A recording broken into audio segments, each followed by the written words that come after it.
En 1975, a eu lieu un entretien célèbre entre Simone de Beauvoir et une féministe américaine appelée Betty Friedan, l'autrice d'un livre qui s'appelle Féminine mystique, qui avait fait date aux États-Unis. Cet entretien sera publié dans un grand recueil d'écrits et paroles féministes sous la supervision de la fille adoptive de Simone de Beauvoir, qui s'appelle Sylvie Lebon de Beauvoir, ça sera publié aux éditions Gallimard en avril prochain, avec le titre Une fois que les femmes ont ouvert les yeux. Alors pourquoi je vous parle de cela? C'est parce que dans cet entretien se trouve une phrase qui tourne beaucoup sur les réseaux sociaux et qu'on croit inventée par des conspirateurs, mais en fait elle est parfaitement attestée comme ayant sorti de la bouche de Simone de Beauvoir. Et cette phrase, qu'est-ce qu'elle dit? Nous pensons qu'aucune femme ne devrait avoir le droit à la possibilité d'un tel choix. Aucune femme ne devrait être autorisée à rester à la maison et à élever ses enfants. La société devrait être totalement différente. Les femmes ne devraient pas pouvoir faire un tel choix précisément parce que beaucoup d'entre elles choisiraient leur foyer. C'est un moyen d'obliger les femmes à avancer dans une certaine direction. Alors, bonjour à tous.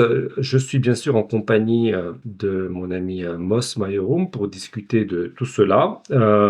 Chers auditeurs, bonjour.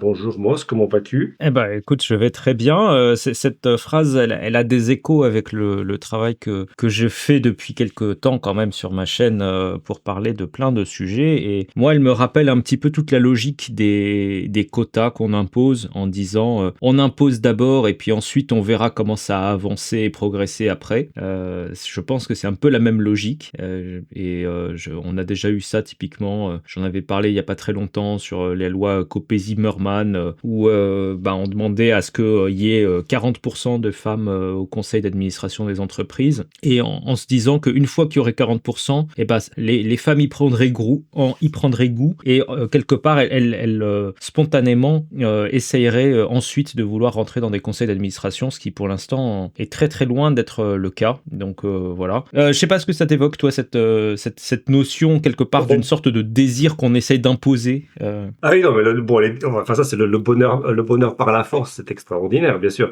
C'est véritablement. Je trouve que c'est une déclaration stupéfiante. Et d'ailleurs, Betty Friedan, qui elle vient d'une tradition un peu plus américaine, beaucoup plus individualiste, a un petit peu écarquillé les yeux devant ce genre de déclaration. Mais ce que cette déclaration de Simone de Beauvoir a trahi, premièrement, c'est l'aspect dictatorial de la gauche. Ok, là, on a d'une façon assez claire, en fait, cet aspect. Quand Simone de Beauvoir explique qu'elle ne devra pas laisser les choix aux femmes de rester au foyer, c'est littéralement comment est-ce que ça pourrait se faire? C'est forcément par un décret politique. En fait, ça ne peut être fait que d'une façon contraignante. Elle en est pleinement consciente. D'ailleurs, plus loin dans cet entretien, elle évoque la Chine maoïste, mais bon, ça c'est un petit détail. Voilà. Premièrement, je trouve qu'il y a un énorme mépris finalement de toute façon de décision individuelle et de la liberté proprement dite. En fait, la liberté de faire ses propres choix, la liberté de choisir quel est son meilleur projet de vie. Et je pense que véritablement, sont souvent les femmes en fait qui ont payé le plus gros prix de tous ces délires féministes, à mon avis. Et je pense, si j'ai introduit sur cela, c'est non seulement pour signaler que on aura véritablement l'édition officielle de ces délires en barre bientôt publiée chez Gallimard, et que ce n'est pas simplement un mème qui traîne sur les réseaux sociaux. D'autre part, c'est aussi parce que j'ai envie d'annoncer à notre auditoire, à nos fidèles, que nous avons véritablement une très très bonne nouvelle à leur partager. Nous avons véritablement accompli quelque chose au bout de 5 ans, et c'est le moment de nous envoyer un peu des fleurs, parce que nous avons acquis les droits, chers auditeurs, nous avons acquis les droits, on vous l'a promis depuis des années, nous avons acquis les droits, et nous allons faire cette année un livre que vous attendiez depuis un moment, qui s'appelle Le mythe du pouvoir masculin de Warren Farrell. Voilà, c'est officiel, nous avons signé, nous avons négocié avec l'auteur en personne, d'ailleurs, qui peut-être viendra à Paris soutenir cette publication. Je n'ai pas encore compris s'il est parlé ou pas le français, mais il a longuement séjourné à Paris, et donc il était tout content qu'un éditeur lui propose de traduire ses ouvrages en français, alors qu'il est traduit en 19 langues déjà. Donc voilà, c'est un accomplissement, nous sommes très fiers, c'est le début de l'aventure, n'est-ce pas, mon cher Moss? C'était pour publier ce type d'ouvrage, n'est-ce pas, chez Carmin, au début? Ah bah non, mais c'est totalement cohérent avec ce qu'on fait depuis le début et oui effectivement, enfin c'est un très très grand monsieur dans la sphère anglophone. C'est vraiment le sommet de ce qui se fait en termes de travail à la fois statistique et historique et sociologique. Et d'ailleurs, je crois, si je me souviens bien, à la base que c'est quelqu'un qui avait été plutôt séduit par les idées féministes, notamment dans un cadre universitaire et qui a ensuite quelque part découvert qu'en pratique ça donnait des catastrophes et donc c'est un peu cohérent aussi avec même la plupart de nos auteurs en fait. Ce sont des gens qui ont le courage de voir la réalité en face et donc c'est vraiment c'est un très très grand nom. C'est à cet auteur qu'on doit aussi en fait toute la partie débunkage sur l'écart salarial vient en très grande partie de son travail, notamment d'un livre qu'il a publié qui était intitulé avec un titre un tout petit peu provocateur, Why Men Earn More. Et en fait, ce livre-là est celui qui a lancé dans la sphère anglo-saxonne toute la réflexion sur pourquoi est-ce que on observe un écart de salaire, etc.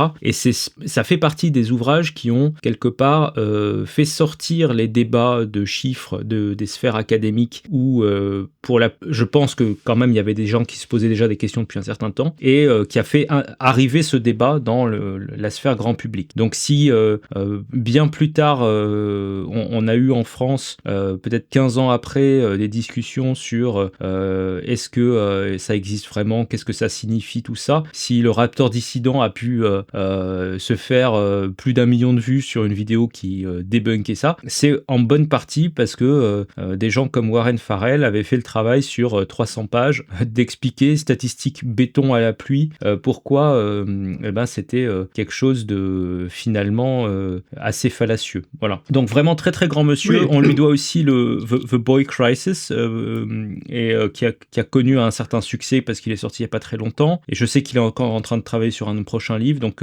voilà, je pense c'est vraiment le haut du panier de ce qu'on peut trouver sur le sujet. Non, c'est pas un simple polémiste, pas du tout. C'est un universitaire qui a travaillé sur ces questions-là. Et en effet, au début, il était très impliqué dans les mouvements féministes dans les années 70, qu'il a donc connu de l'intérieur. Et en fait, ce qui est intéressant dans son propre parcours, c'est qu'il s'est rendu compte que, en fait, ce n'est pas l'égalité que ces mouvements visaient. Au bout d'un moment, c'était justement une certaine suprématie, mais dissimulée sous des oripeaux de demande de justice et d'égalité.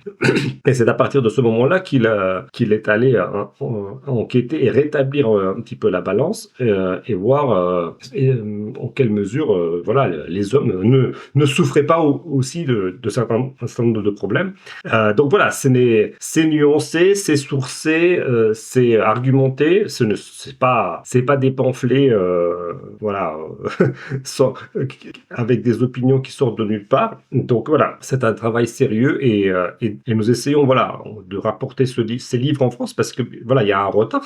C'est un livre qui est ancien de par sa publication aux États-Unis, mais nouveau pour nous parce que en fait nous sommes tellement en retard sur les débats qui ont lieu ailleurs que il ne nous arrive qu'une partie de l'argumentation. Et donc comme vous le savez, nous chez Carmin, on essaye de pallier les lacunes existantes dans des débats qui sont en fait internationaux, mais dont nous n'apercevons qu'une partie parce que il y a un très grand filtrage à l'entrée en France. Voilà, donc ça c'est pour la très bonne nouvelle. Et donc nous allons vraisemblablement proposer d'ici un mois, on va ouvrir des préventes pour une très courte période en fait pour nos 4 titres de cette année en fait, parce que c'est un peu la façon dont nous allons fonctionner cette année.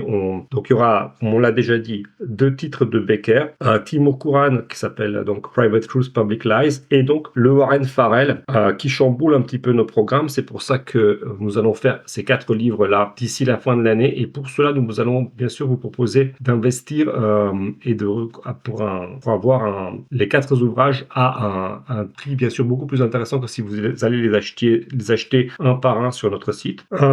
Ça sera fait une fois donc qu'on aura envoyé Le Désir Sexuel qui donc donc qui est véritablement à 2 pas d'être envoyé chez l'imprimeur. C'est un livre qui fera 576 pages, très exactement. Voilà, on aura compris pourquoi on aura mis 10 mois pour le faire, ce qui est déjà un exploit d'ailleurs, parce que vu l'épaisseur et la complexité de cet ouvrage, je suis pas peu fier de vous le présenter. Il aura nécessité des relectures très approfondies. D'ailleurs, je salue l'arrivée dans l'équipe d'un ami très ancien qui est un ancien élève de l'École normale supérieure de Lyon, professeur agrégé de philosophie, et donc qui a participé à la relecture philosophique de cet ouvrage. Donc voilà, on a vraiment mis le paquet pour vous donner, bien sûr, toujours un livre de qualité non seulement physique, mais aussi, bien sûr, intellectuelle. Je rappelle que si on a fait le désir sexuel de Scruton, c'est parce que c'est véritablement l'ouvrage qui corrige Michel Foucault et les délires de Michel Foucault sur l'histoire de la sexualité, d'accord. C'est cela qui a réveillé Scruton, on pourrait dire, de son sommeil dogmatique et qui l'a fait écrire cet ouvrage. C'est Foucault avec son relativisme et son historicisme.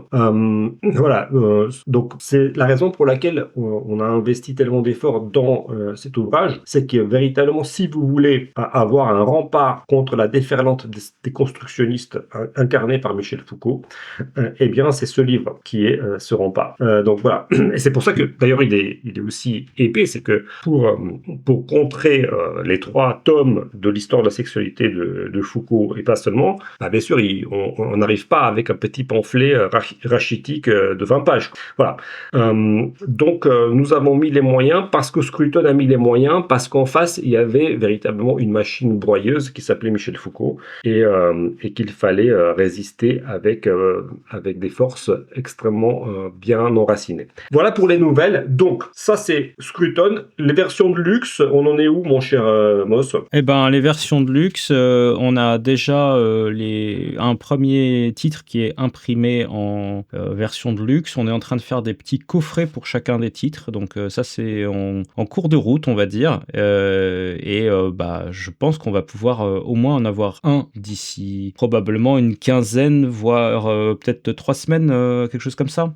C'est à peu près ça que j'ai en tête. Oui, en effet. Donc oui, on y est allé doucement parce que pour les versions de luxe, pour ceux qui n'étaient pas au courant, nous avons dû refaire la mise en page. D'accord, on a repayé une mise en page parce que c'est pas possible de réutiliser la mise en page des éditions ordinaires pour les versions de luxe. On a refait une mise en page. Voilà, il y aura du très beau papier, il y aura une reliure simili-cuir, il y aura un coffret, un carton pour chacun d'ouvrage. Ce sont des éditions limitées à 100 exemplaires numérotés. Donc véritablement, nous avons fait un bel objet pour des collectionneurs, pour ceux qui soutiennent notre entreprise depuis le début et pour l'avenir. En fait, voilà, ce sont des ouvrages collector. Et il n'y en aura que 100. On réimprimera jamais d'autres exemplaires. Donc, pour que vous le sachiez, ceux qui se les procurent se procurent un objet unique. Voilà. Et globalement, vu la trajectoire de la maison d'édition et vu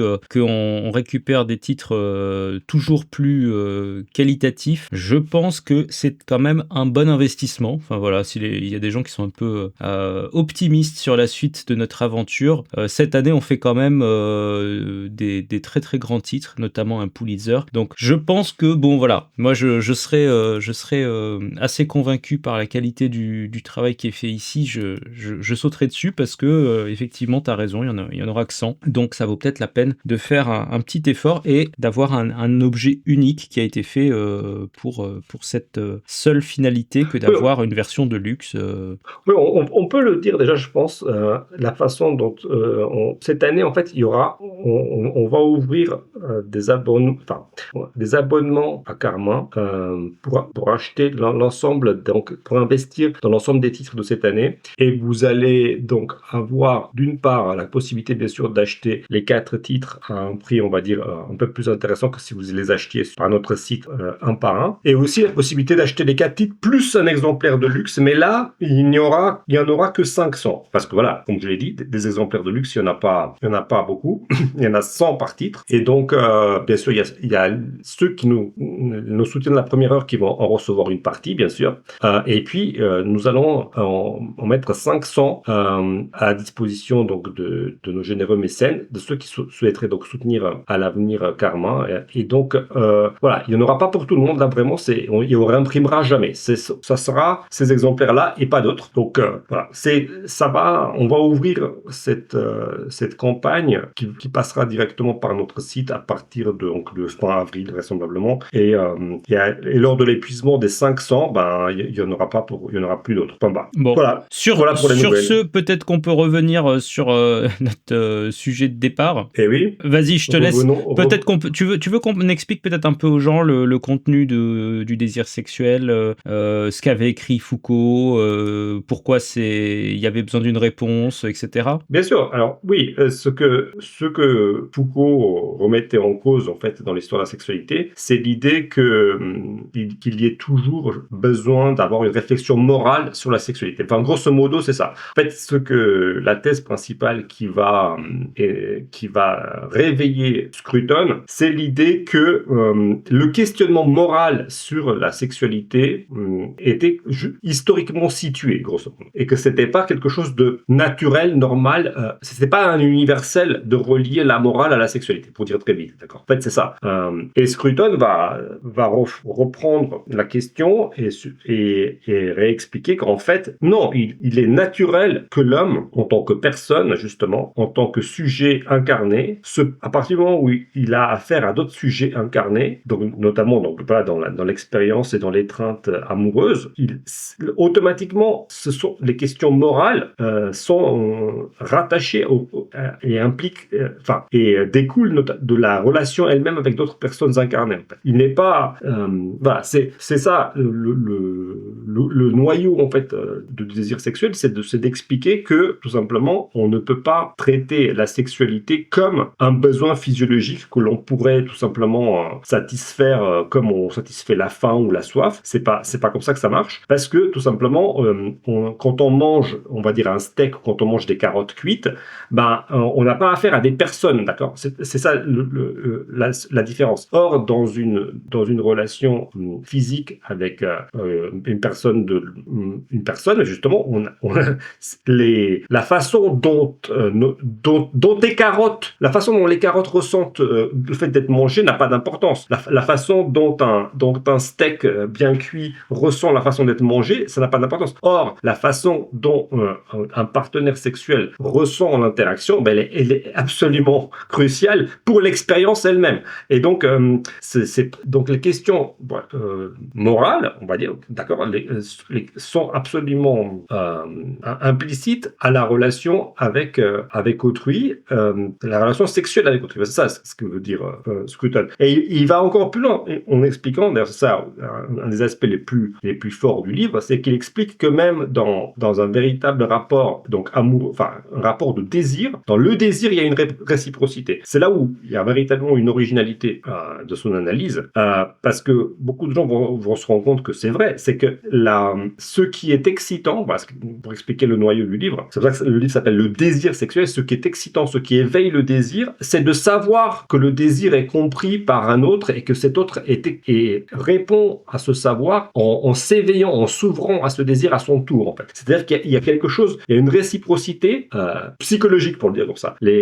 Je sais que tu sais que je sais que tu sais que je te désire. Il y a une réciprocité qui fait que, en fait, il y a une montée, on pourrait dire, aux extrêmes, il y a une excitation réciproque, mais c'est ça qui est fondamental dans le rapport désirant. Voilà. On ne peut pas utiliser le terme forcément amoureux, parce que, mais en tout cas, même dans le désir lui-même, il y a une réciprocité. Et on le comprend très vite, parce que si la réciprocité n'existe pas, ça veut dire qu'on traite l'autre comme un objet purement, en fait, comme un objet, comme une occasion à laquelle on est excité. Donc là, par exemple, Scruton va énormément tirer à boulet rouge contre la pornographie, par exemple, mais pour une raison toute simple, c'est que la pornographie, justement, prive le désir, en fait, de sa réciprocité, point. En fait, c'est tout. Et donc, à partir de là, et en fait, la pornographie amène aussi à la destruction du désir, parce que c'est ça qu'il faut voir, c'est qu'on ne peut pas tout simplement dire en fait, oui, il est coincé, comment dirais-je, voilà, il parle contre tous ces phénomènes-là parce que c'est un mec qui est coincé. Non, c'est pas ça. C'est que en fait, c'est une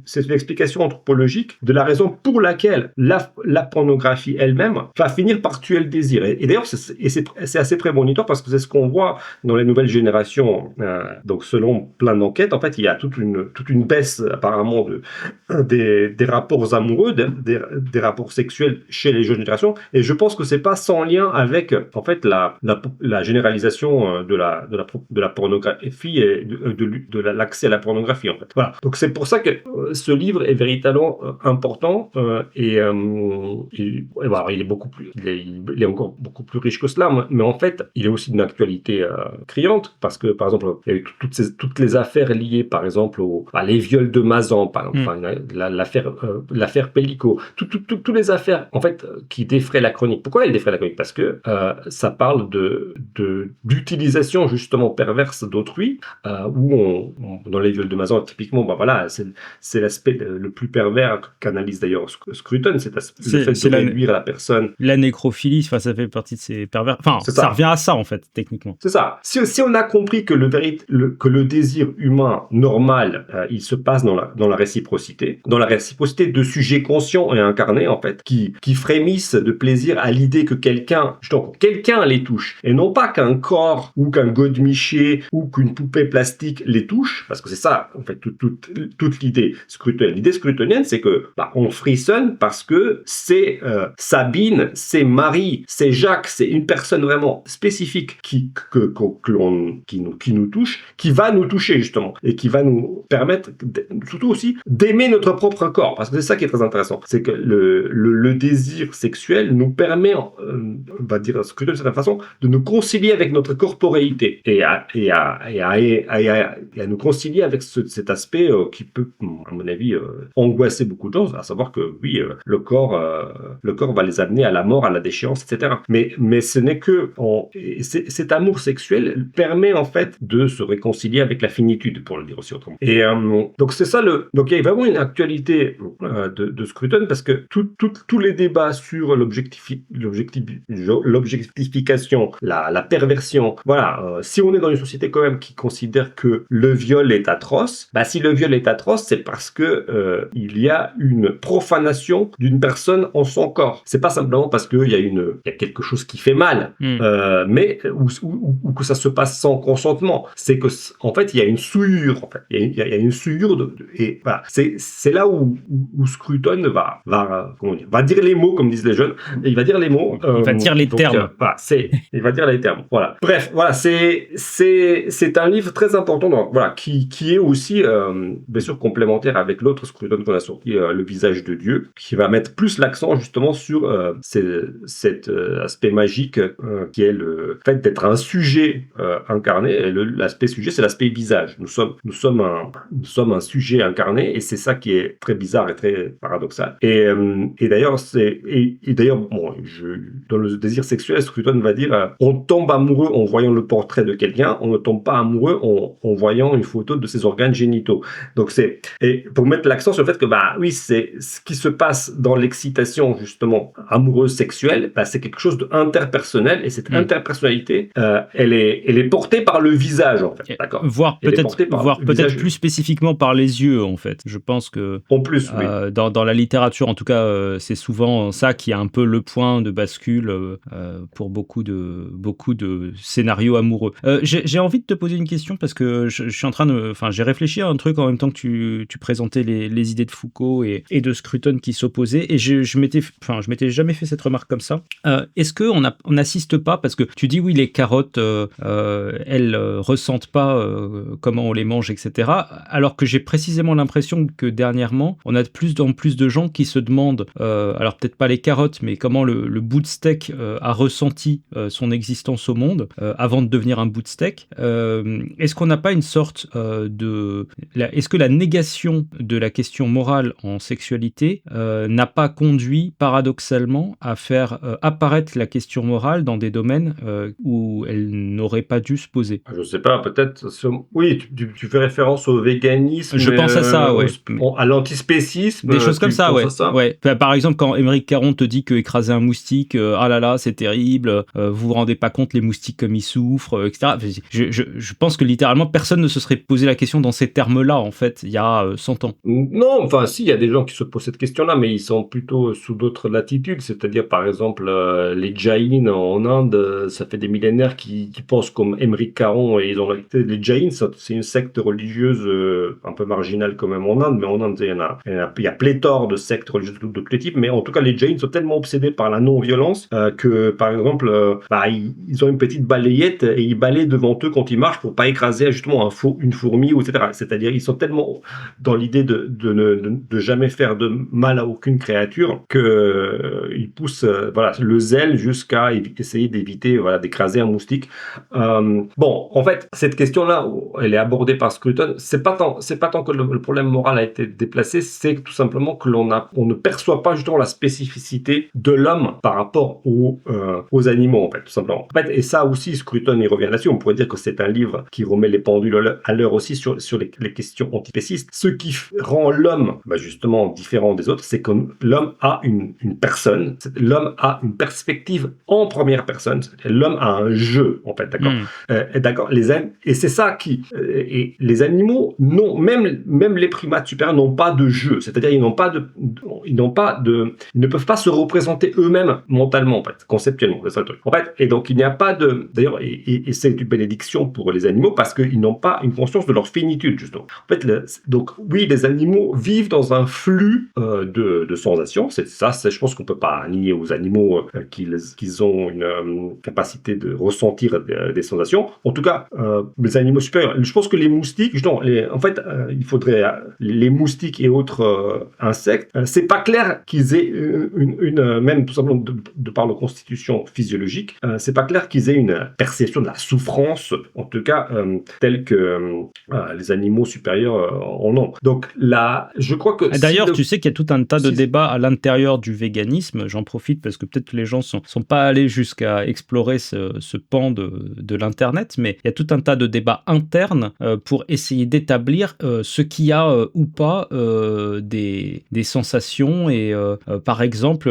j'ai déjà vu des gens qui se demandaient si boire de la bière c'était vegan ou pas, parce qu'il y avait des levures quand même qui avaient servi à un moment, mais elles avaient été asphyxiées, c'est pour ça que ça produisait de l'alcool. Ah, mais est-ce qu'elles n'avaient pas souffert au moment de se faire asphyxier? Et en fait, les autres leur disaient, mais non, les levures, ça n'a pas d'organes sensibles ou de système nerveux ou de quoi que ce soit, en fait. Donc, arrête d'inventer des histoires qui n'existent pas. Oui, et puis il faut faire la différence entre deux choses, entre comment dire, qu'il y ait, ok, on va dire qu'il y ait une douleur quand on se coupe, d'accord. Si à mon avis, c'est une évidence. Quand tu coupes le cou d'un poulet, il va ressentir de la douleur. La souffrance, c'est autre chose. La souffrance, c'est pas une douleur. Et ça, c'est bon, on pinaille pas, mais c'est très important pour les gens. Le fait de tuer un animal, c'est-à-dire de lui infliger une douleur, c'est pas la même chose que d'infliger une souffrance à quelqu'un quand tu tortures. D'accord. C'est pas la même chose, en fait.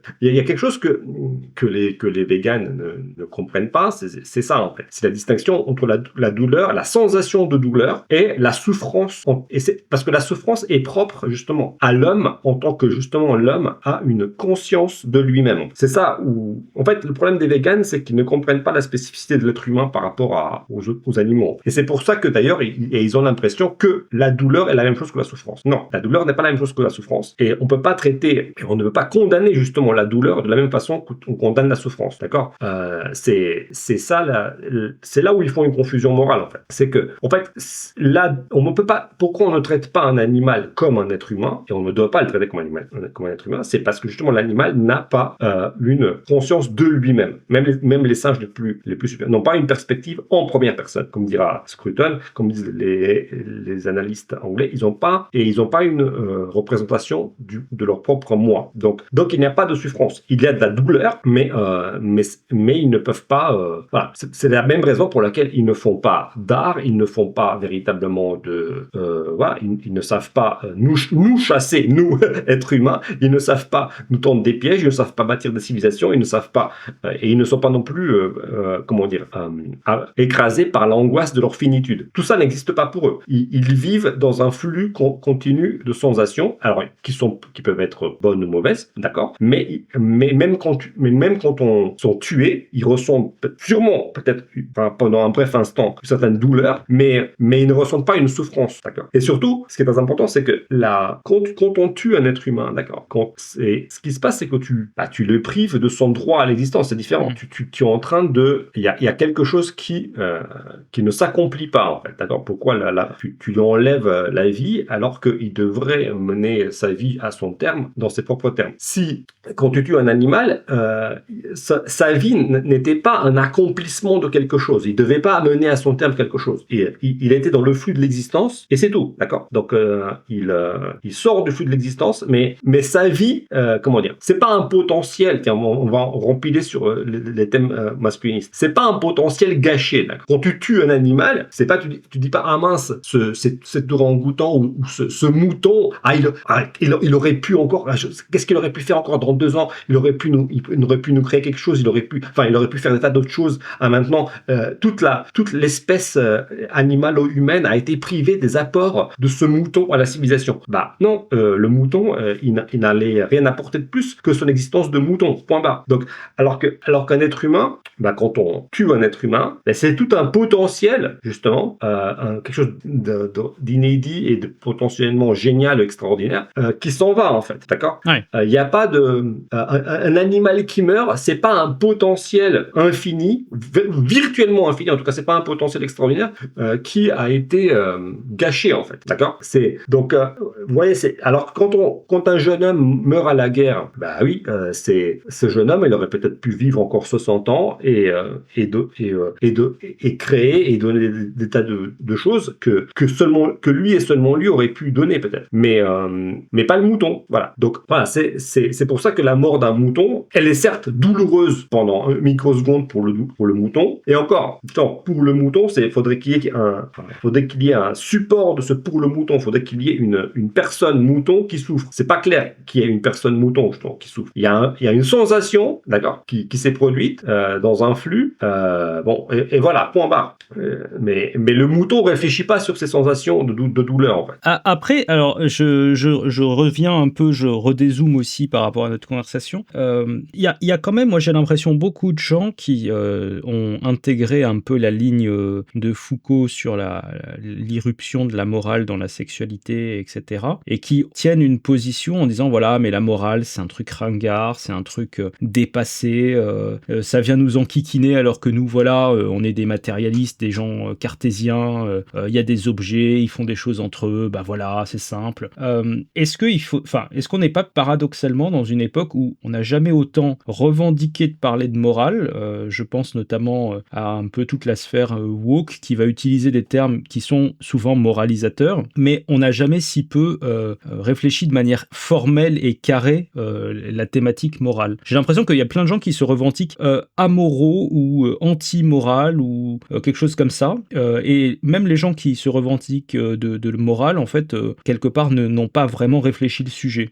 Oui, bah, oui, je serais tenté de te suivre, mais c'est pas tout simplement parce qu'il y a, moi je pense qu'il y aura toujours un usage de la morale parce que les gens peuvent pas se passer du plaisir d'accuser les autres. Donc même les plus gros athées et les plus gros prétendus amoraux, à mon avis, ont d'une telle envie de pouvoir stigmatiser et crucifier d'autres sous des prétextes moraux que jamais on ne s'en débarrassera, d'accord. J'ai jamais vraiment vu quelqu'un qui soit un amoraliste conséquent, c'est-à-dire qui s'abstienne vraiment de poser des jugements de valeur. Donc ça, c'est pour la remarque introductive. Donc ce qui veut dire que tout simplement, il y a des gens qui utilisent la morale comme ça les arrange, c'est-à-dire utilisent tout simplement les accusations morales comme ça les arrange, sans qu'ils aient une systématisation et une idée claire de tout cela.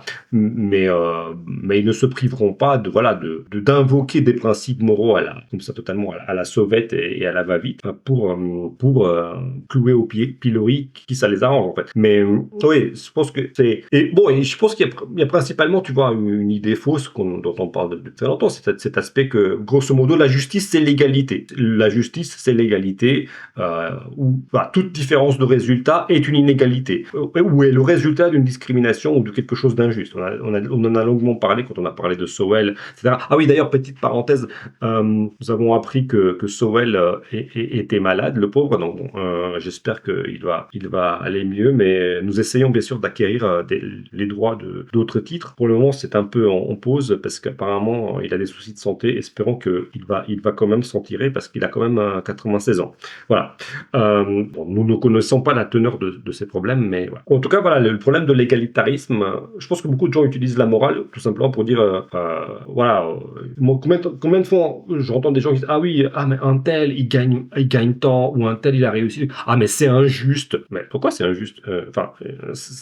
Ils partent du résultat, tu vois, comme tu l'as dit aussi avec l'écart salarial, etc. Ils voient qu'il y a une inégalité et puis ils sont là, on dit, ah mais c'est injuste parce que ça devrait être égal. Bah non, si les gens ont fait plus d'efforts, ils ont bossé plus, ils ont fait ça, c'est pas injuste du tout. Enfin bon, on va pas revenir là-dessus, on en a parlé plein de fois, mais donc je pense tout simplement que ouais, le wokisme que tu as évoqué utilise une conception très floue de la morale et qui est principalement comment dire, irriguée par une vision égalitariste. C'est pour ça qu'on parle souvent de crypto-marxisme, qui à mon avis est un peu faux, parce que voilà, bon, enfin bon, ça c'est, je vais pas revenir sur mon dada marxien, mais voilà, c'est tout. Il y a deux choses. Il y a l'égalitarisme et puis il y a d'autre part cette impression que si quelqu'un souffre quelque part, on doit intervenir et faire que cette souffrance cesse.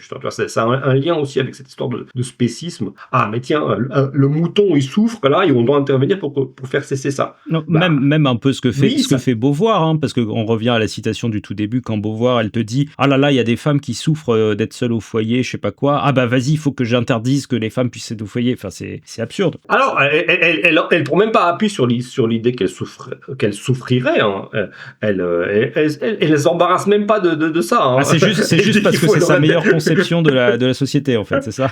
C'est ça. Non, elle dit même pas que faudrait que c'est parce que c'est pour leur bien. Enfin, c'est non. Enfin, là, elle dit. Enfin, d'ailleurs, ça reste toujours dans cette histoire extrêmement vague.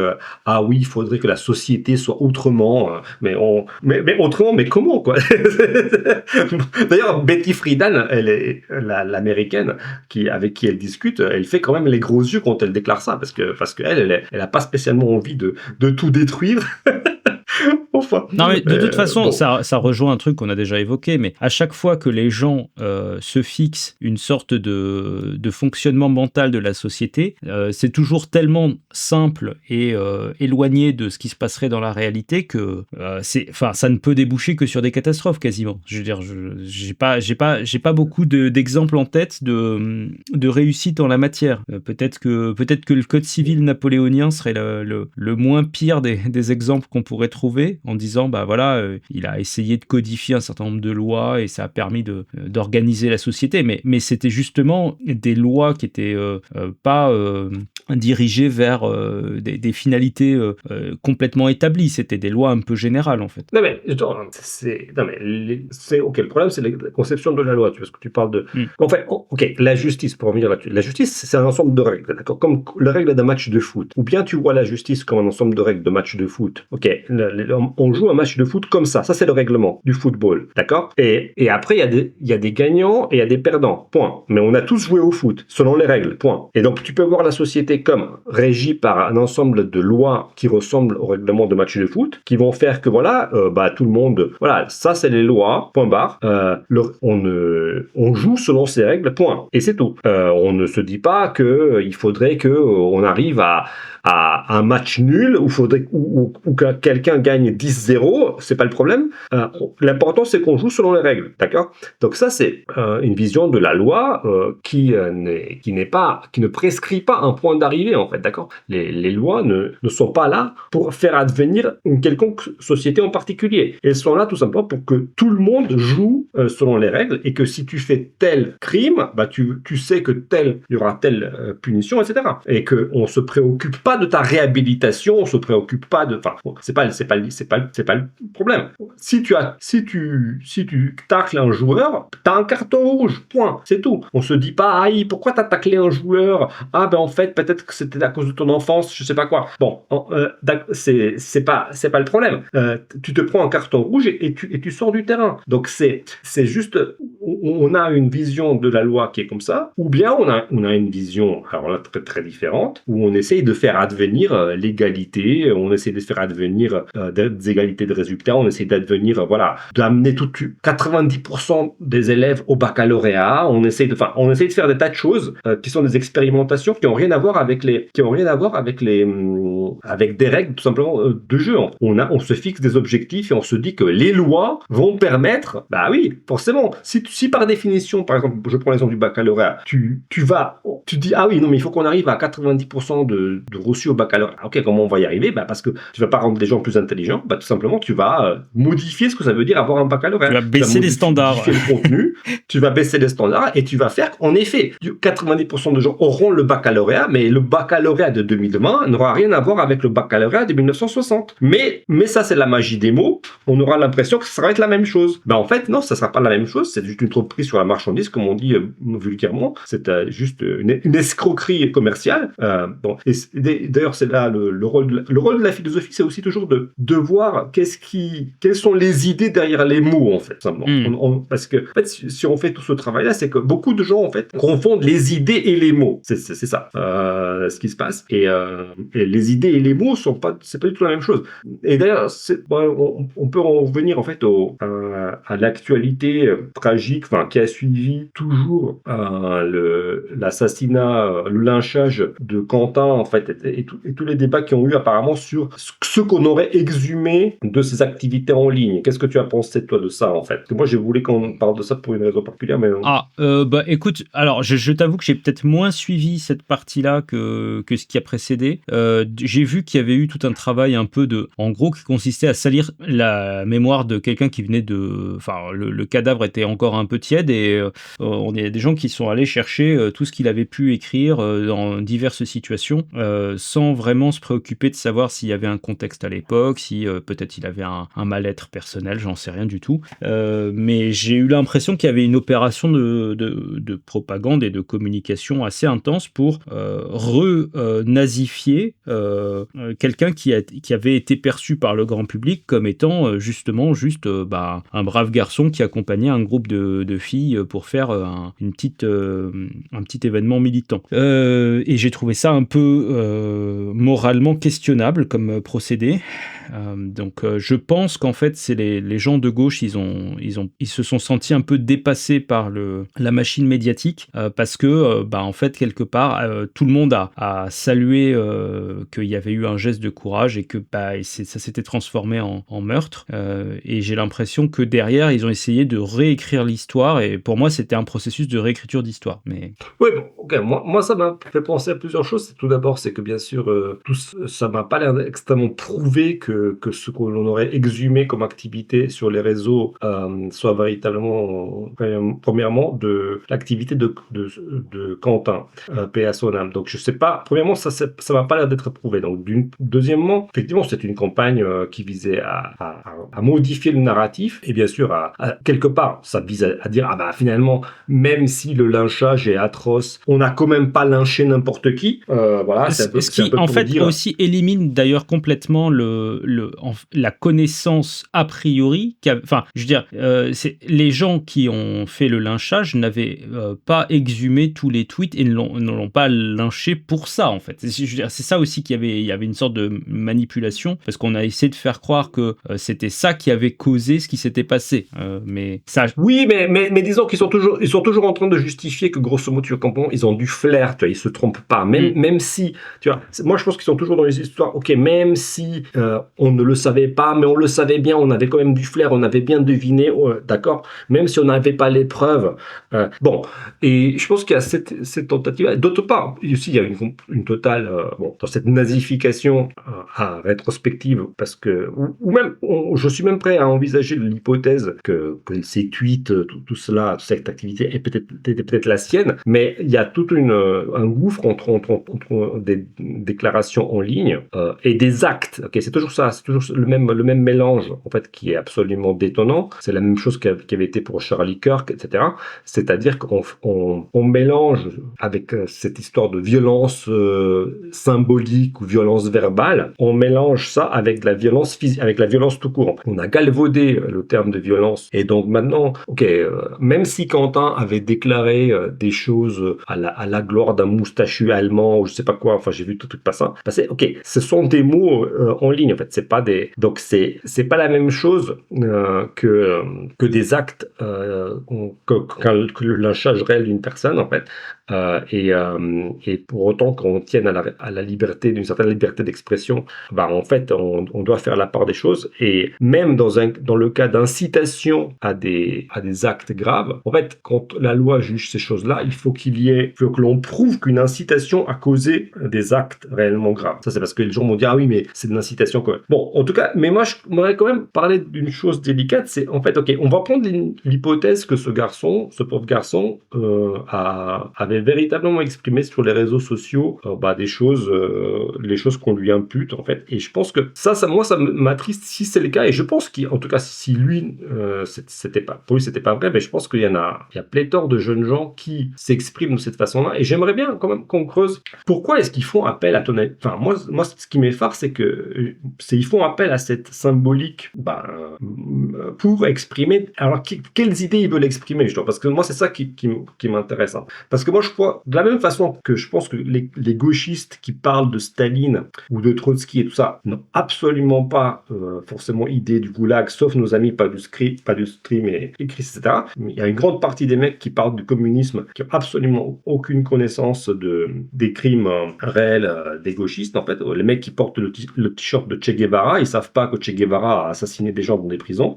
Bon, voilà, c'est pareil, mais c'est l'idée qu'ils portent en fait en se revendiquant de ça en fait. Moi, ce qui m'attriste, je sais pas ce que tu en penses toi, moi ce qui m'attriste, c'est que c'est l'inculture en fait. C'est l'inculture de ces gens qui, je pense qu'il y a une partie des gens qui veulent être simplement se déclarer patriotes en fait.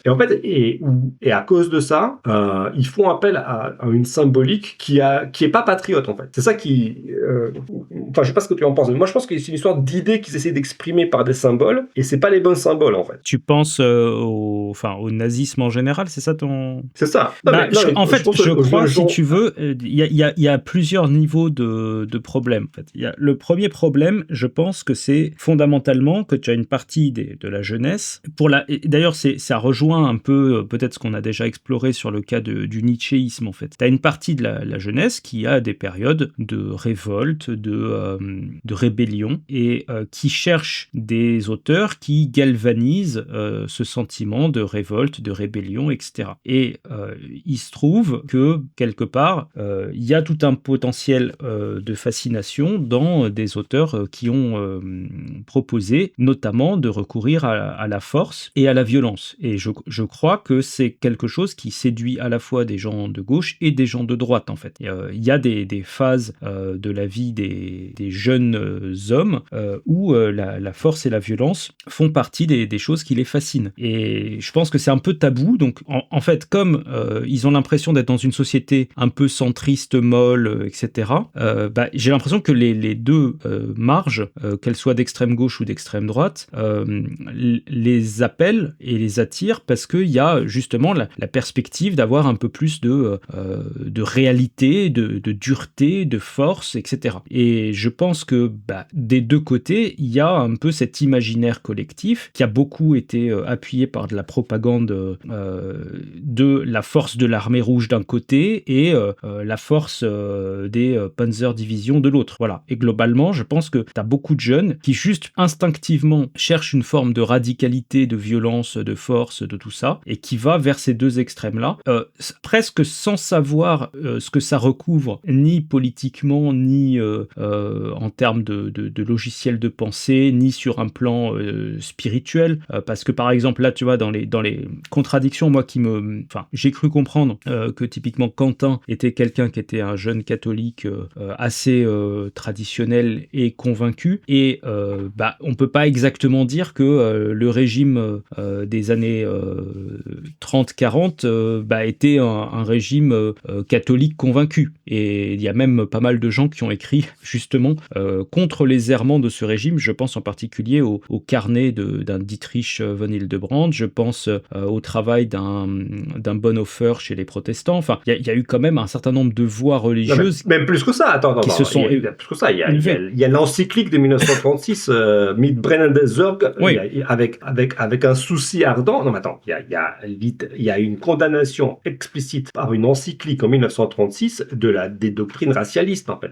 Enfin, laissons les auteurs philosophes qu'on chérit. Il y a une position officielle de l'Église catholique qui condamnait l'idolâtrie du sang et de la race, en fait, c'est simple. Enfin, et ça, effectivement, ça serait pas mal que des jeunes catholiques aillent voir ce qu'a dit leur institution en temps et en heure d'ailleurs. Et d'ailleurs, l'encyclique a été publiée en allemand. C'est pas pour rien qu'elle a été publiée en allemand. C'était parce que quand même, c'était urgent d'avertir les catholiques allemands de l'idolâtrie imposée par le régime du moustachu bavarois. Donc voilà, c'était autrichien bavarois.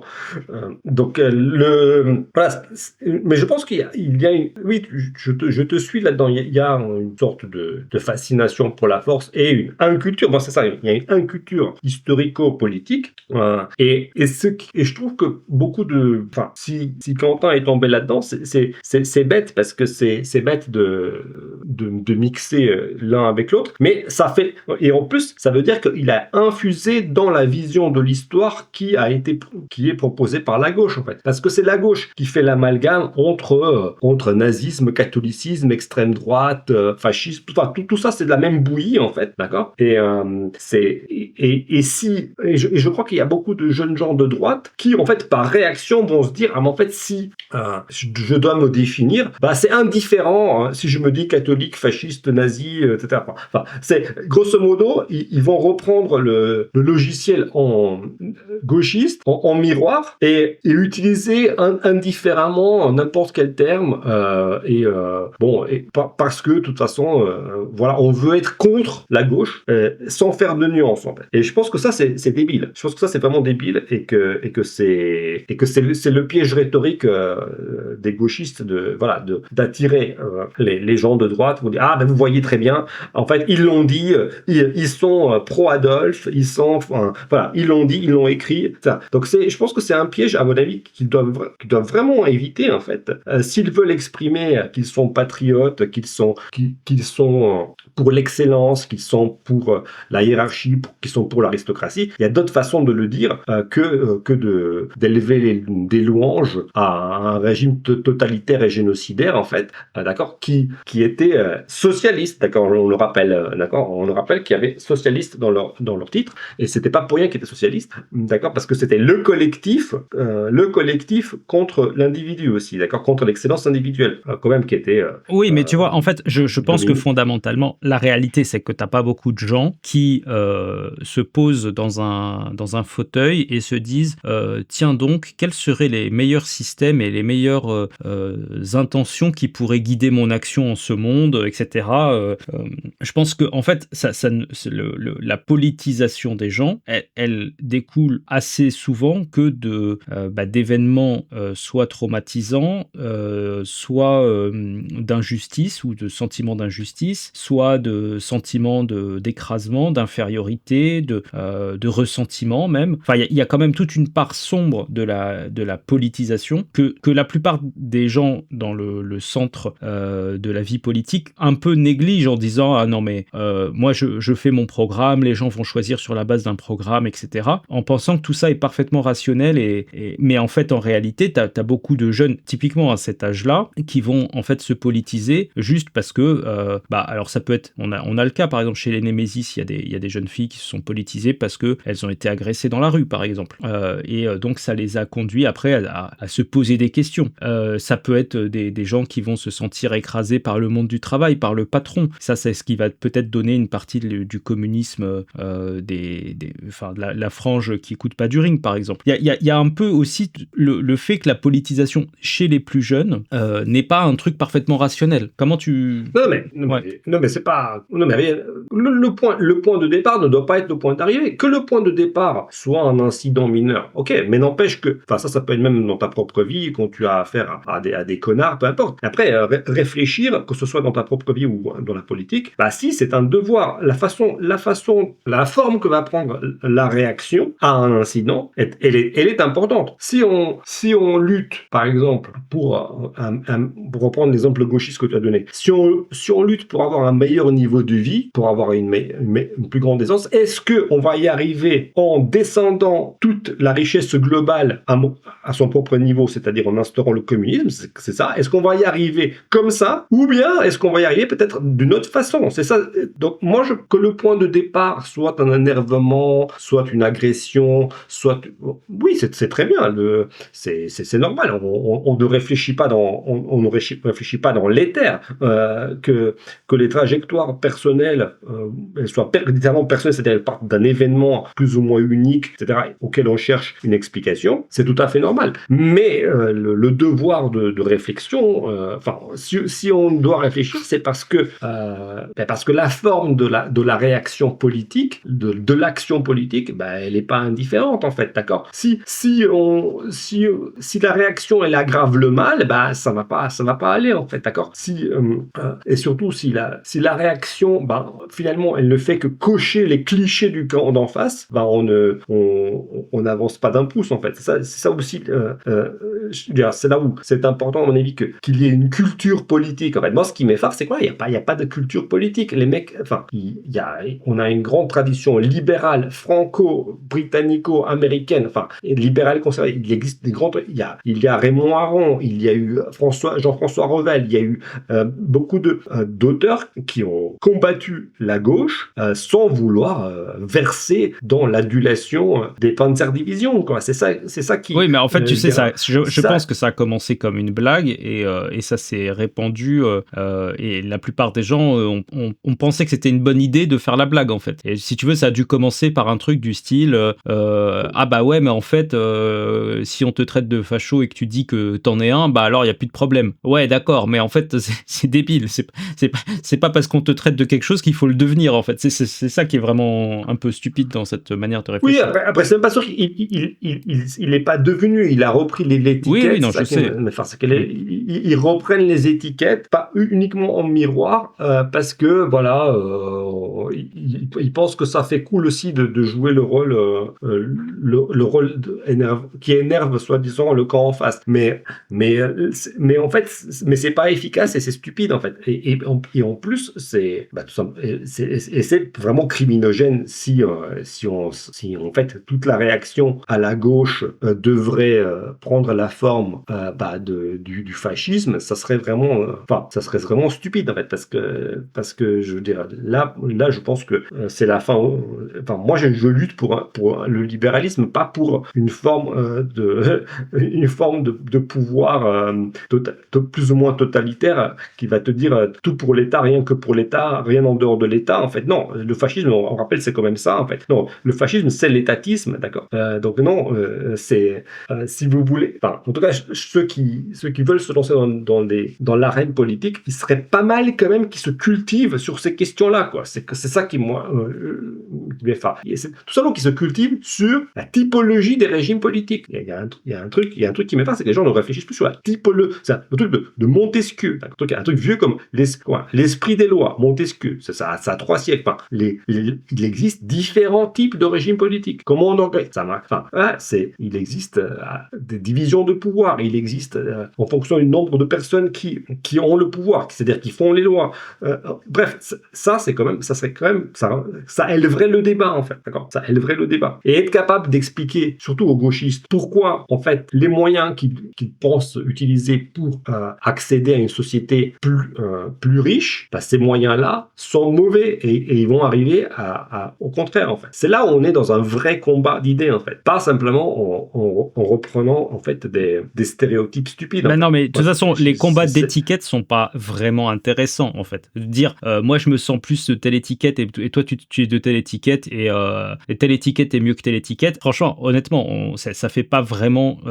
Enfin, pour moi, c'est de la rhétorique de militant et ça n'a pas de vrai intérêt. Je pense que justement, ce qui serait intéressant, c'est que dans le débat public, on sorte de ces rhétoriques d'étiquettes pour aller plutôt vers quelque chose de quantifiable, des solutions concrètes et qu'on reste concentré sur la manière de mettre en place tel ou tel. Enfin, il faut se mettre d'accord sur l'objectif, ça c'est une chose. Une société où les gens sont plus heureux. Enfin voilà, des choses comme ça. Je pense que globalement tout le monde est d'accord, mais à mon avis, c'est plus simple et c'est beaucoup plus efficace de dire à des gens de gauche, bah voilà, à partir de votre objectif, étudions comment on pourrait le mettre en place et en fait, regardons si la manière que vous proposez est la meilleure. C'est beaucoup plus intéressant que de dire, ah ben moi je suis de l'étiquette que tu n'aimes pas et donc en fait je sais pas ce que c'est censé démontrer, quoi, tu vois, mais... Bien sûr. Non, mais par exemple, je pense vraiment au travail que nous on fait en apportant Sowell en France, en fait. J'ai lu récemment, par exemple, les mémoires de Jean-François Revel, donc le voleur dans la maison vide, je s'appelle, et qui était un brillant penseur libéral français. Mais en fait, j'ai été sur ma faim sur un point, c'est que alors même qu'il est anti-communiste, etc., il n'explique jamais pourquoi, en fait, aussi bien que Sowell, il n'explique jamais aussi bien que Sowell, par exemple, pourquoi, en fait, les systèmes de gauche sont voués à la faillite. Il n'explique jamais le point important qu'explique Sowell en partant de Hayek et en partant de Mises, le problème de la distribution de la connaissance pertinente. D'accord. Ça, c'est par exemple une des choses clés qui devrait faire partie de l'arsenal de tous les gars de droite qui discutent avec les gauchistes. Et ça, c'est véritablement dans les livres qu'on a traduits de Sowell et ceux qui vont venir, je l'espère, sur le problème de la faisabilité de l'économie dite planifiée. Et ça, c'est un argument très important, rationnel, etc., et très facilement compréhensible par tous, à savoir que l'information pertinente ne peut pas être concentrée dans les mains ou dans la tête d'un organe qui planifierait la société, encore mieux que ne le fait le capitalisme avec son information diffuse. Ça, c'est une information très importante et c'est quelque chose que tout le monde peut comprendre et qui devrait faire partie de l'arsenal rhétorique de tous les gens de droite qui essayent de combattre l'étatisme et le gauchisme. Au lieu de prendre à leur compte des stupidités rhétoriques, en fait. Oui, c'est quelque chose. Au passage, c'est quelque chose. En fait, parfois, ça a l'air d'être un peu détaché du quotidien des gens. Tu sais, on se dit oui, mais l'organisation, l'information qui porte à conséquence, ça veut dire quoi, etc. C'est quelque chose que vous avez normalement tous déjà vécu à un moment de votre vie. Typiquement, si vous organisez des activités en groupe, un truc qu'on fait quand même régulièrement. Enfin, je sais pas. Vous dites, tiens, on va aller passer une après-midi à la montagne. Ok, on fait un pique-nique et après on va faire une rando. Si vous commencez, il y a grosso modo il y a deux approches. Il y a l'approche du type qui veut tout planifier pour tout le groupe en entier et qui va décider précisément de qui va prendre quoi, etc. Et ça c'est un peu l'approche communiste ou en tout cas étatiste. Et il y a l'approche un peu plus décentralisée où les gens disent chacun amène ce qu'il veut et puis pensez à prendre quelques trucs en plus pour les autres, tout ça. Bon. Et en fait, la réalité, c'est que dès qu'il y a des petits grains de sable qui se mettent à arriver dans la machine, le grand plan échoue presque toujours, en fait. C'est-à-dire que le type qui a pensé qu'il avait prévu tout, il aura oublié de prendre des pansements et pas de chance ce jour-là, il y en a un qui va faire une chute, qui va tomber, qui aura besoin d'un pansement. Et à l'inverse, en fait, chacun va avoir un morceau d'information et il va savoir que peut-être, moi, la dernière fois j'avais eu un problème de moustique, je vais prendre un anti-moustique au cas où, etc. Et mis collectivement, l'ensemble de ces petites informations peut permettre d'avoir une meilleure résilience face à des événements inattendus. Oui, et encore, dans ton exemple... C'est peut-être pas le meilleur exemple, mais en tout cas... De la randonnée, tout le monde va en payer les prix, parce que c'est comme un groupe de randonneurs.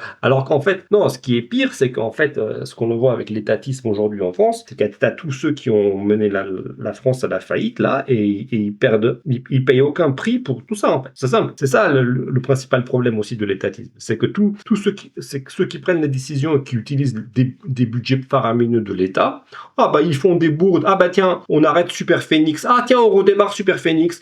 Tiens, tout ça, ça coûte des milliards.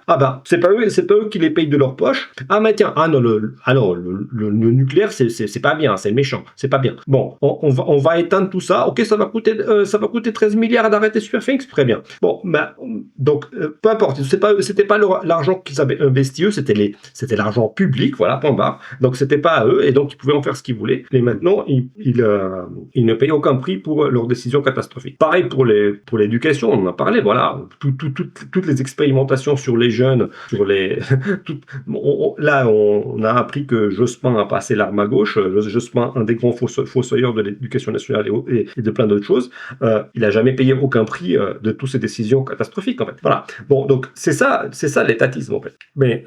Mais ça, c'est une des choses à transmettre, et à ceux qui veulent combattre véritablement des idées, avec des arguments. C'est la seule chance, parce que, en fait, comment dire, c'est faire usage véritablement de notre capacité humaine d'argumenter, en fait. Ça n'empêche pas qu'on puisse prendre des mesures très fortes s'il faut se défendre contre des gens qui veulent tout simplement nous faire du mal. Mais le combat est un combat d'idées, et qui ne peut pas être un combat de slogan, en fait. Donc voilà, je pense que là, il y a toute une partie de la jeunesse qu'on aimerait bien éduquer par nos livres. En fait, c'est un peu ça, en fait. Il faut qu'ils reprennent le goût des idées derrière les mots, en fait, derrière les slogans. Oui, tout à fait. Bah écoute, ça me paraît être une très bonne conclusion pour ce podcast. Peut-être on peut renvoyer encore une fois les gens à nos travaux divers et variés. Moi, j'ai fait une petite vidéo sur ma chaîne principale, Mos Maiorum, là, qui parlait des études sur le pretty privilege, le privilège de la beauté. Et je pense que ça rejoint une partie des thématiques qu'on a abordées. Donc, je vous y renvoie si ça vous intéresse. Et sinon, on vous renvoie sur le site des éditions Carmin, parce qu'on a toute une sélection grandissante de très bons ouvrages. Donc, allez voir un petit peu ce qu'on vous propose, et n'hésitez pas à passer commande. Je ne sais pas si tu avais autre chose pour conclure cette non, discussion. C'est très bien. Ça te va voilà, encore une fois, la bonne nouvelle, c'est qu'on a signé Farrell. On l'a fait 5 ans après la création de Carmin. On y est. Donc, c'est vrai qu'on a fait un bon plan quinquennal, quand même. De manière pas complètement tout planifiée, mais en tout cas, ouais. On a réussi à atteindre des objectifs. Je pense qu'il y a 5 ans, personne n'aurait pu croire qu'on soit capable de le faire, pour être honnête, mais on y est arrivé. Et c'est grâce à tous les gens qui nous écoutent. D'ailleurs, parce que quelque part, si ça marche, c'est aussi parce que il y a de la demande, parce qu'il y a des gens qui nous soutiennent, parce que derrière nous qui faisons les discussions avec les ayants droit, bah en fait il y a vous qui soit faites la promotion des livres autour de vous, soit parlez de notre travail, soit achetez ou financez notre travail d'une manière ou d'une autre. Donc merci encore une fois à tous les gens qui sont avec nous. Bon, merci à tous. Donc voilà, les Scruton, les luxe commencent à arriver dans un mois. C'est le programme. Merci à tous. Merci Mos, et on se retrouve dans 2 semaines pour un nouveau podcast. Au revoir.